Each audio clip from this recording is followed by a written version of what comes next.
Kde bolo tam bolo, na serveri, kde samé level 70-ky pobehovali a kde od strachu Grúl musel po kanáloch chodiť, za starých časov, keď ešte mágovia v platoch chodili a druidi ešte štíty nosili, žil jeden král a ten mal jedinú peknú a zároveň aj pekne vychcanú dcéru. Dcérina krása a bonus healing sa zapáčil hneď mnohým udatným rytierom, ktorí každý deň za ňou chodili a žobrali. Stamina please, spirit please, need heal please, invite me please, invite me. Tie končili najčastejšie v jej ignore liste, preto si spolu s kráľom vymyslela malý test. Do gildy zoberal len toho, kto ju 3 noci ustráži a nenechajú zdrhnúť. Aby sa však neuchádzal o prijatie každý noob, nakázal král každého neúspešného uchádzača zabanovať na doživotie. Ako plynul čas, správy sa dostali do uší mladému princovi Bubble von Bugladinovi zo susedného kráľovstva. Darmo mu jeho otec povedal: Omg demence, ťa tam akurát tak ganknú, lutnú a nakoniec zabanujú, ale keď si retard, tak si teda bežtí noob, ale najprv si z netu stiahni aspoň kartografer, aby si tam vôbec trafil. Kráľovič si teda nastavil addon, napísal lomítko bye a vydal sa na cestu. Ako si tak vykračoval po lese, nie ďaleko od kráľovstva, uvidel týpka, čo sa pustil do boja s 3 undeadmi. Rozbehol sa mu teda na pomoc, ale kým sa stačil zapliesť do boja, zakastoval maník Shadowbolt, Smite a Pyroblast a undeadi sa porúčali so smradom k zemi. Kráľovič Bubble sa s údivom díval na muža a nakoniec sa opýtal: Postojže, cudzinec, kto si? A ako to, že ovládaš spely, ktoré sú od úplne rozlišných klasov? Chlapík sa len pousmial a hovorí: To vieš, ja som kasta spela Killa a moje meno je Bugnutý. Princ Bubble bol zaskočený, ale opýtal sa Bugnutého, či by nechcel ísť s ním do grupy. Bugnutý nemal nič proti, tak mu princ dal invite, nastavil group loot a išli ďalej.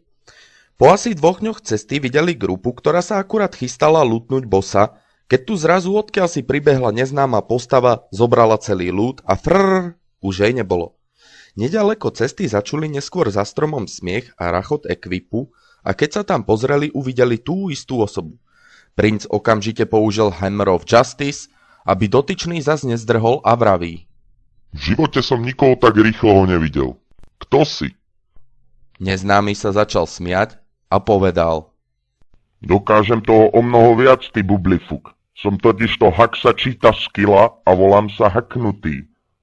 Tak o takomto týpkovi naši dvaja hrdinovia nikdy nepočuli, ale princ bol stále omámený maníkovou rýchlosťou a tak mu dal invite a Hacknutý s radosťou prijal. Princ radšej nastavil Master Lootera a pobrali sa ďalej. Šli ďalšie 2 dni, kým tu zrazu zazreli Taurena. Rozbehli sa teda oproti nemu a snažili sa ho zdolať všemožnými trikmi a silami. Nič však nezaberalo. Upustili teda od svojho snaženia. V tom sa Tauren premenil do svojej pôvodnej elfskej podoby a hovorí: Omg noobs, nie som žiadna dojnica, len som bol premenený. Moje meno je Bufnutý a to, že mám na sebe Fire Armor, Earth Shield a tak ďalej, to nech vás netrápi. Princ sa so svojou Devotion aurou trocha hanbil, ale napriek tomu skúsil Bufnutému dať invite. Ten celý sfarmiť a ponuku prijal a tak sa princ Bubble, Bugnutý, Hacknutý a Bufnutý vybrali za princeznou.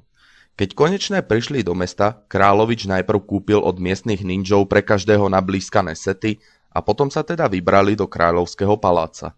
Keď ich kráľ uvidel, zlakol sa, pretože tieto 4 lamky by to mohli zvládnuť, ale napokon im dovolil uchádzať sa o princezninu gildu.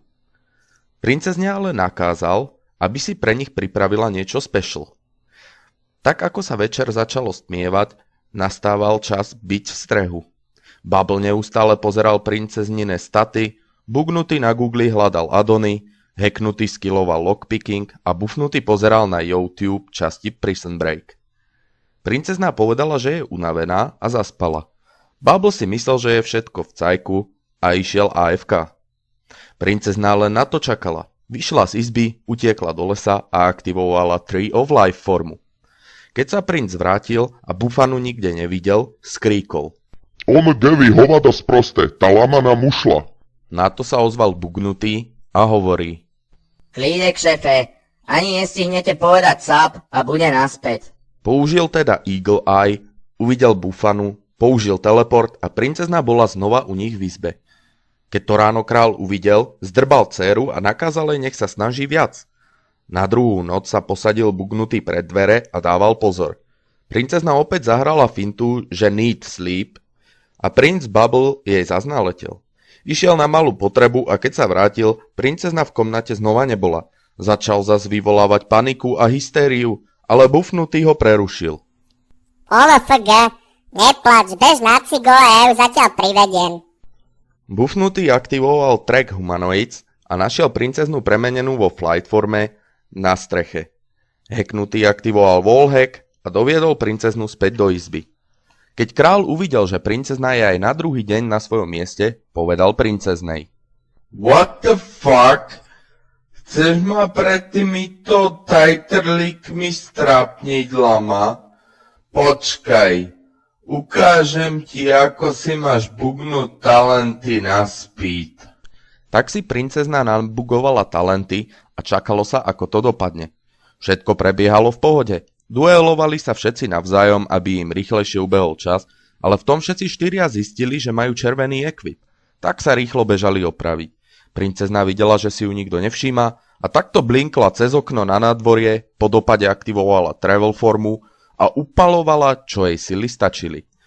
Keď sa všetci vrátili, tak ich až fier zachvátil, keď princeznu nevideli. Aktivovali všetky svoje ability a zazreli princeznu, ako má aktivovaný dash a rýchlo sa vzdialuje. Princ sa bál banu a nevedel, čo má robiť. V tom prehovoril Hacknutý. Všetko v pohode, pán veľkomožný. Leave it to me. Ako to dopovedal, spustil flyhack a speedhack, dobehol princeznu, zosapoval ju tam a za vlasy ju dotiahol naspäť. Bolo to ale prekvapenie, keď král ráno vstúpil do komnaty a pod každého menom už svietil názov Royal Hackers. Král začal nadávať a frflať, to však nasralo Bugnutého a ten naňho dal Curse of Doom. Keď král videl nad sebou nápis Causes 7200 damage after 1 minute a mal len 5000 HP, vedel, že skape. Tak zavolal všetkých guardov a nakázal ganknúť celú ich gildu. Princ Bugladin dal na každého bublinu a kráľovú gardu rozprašili. Král stihol povedať už len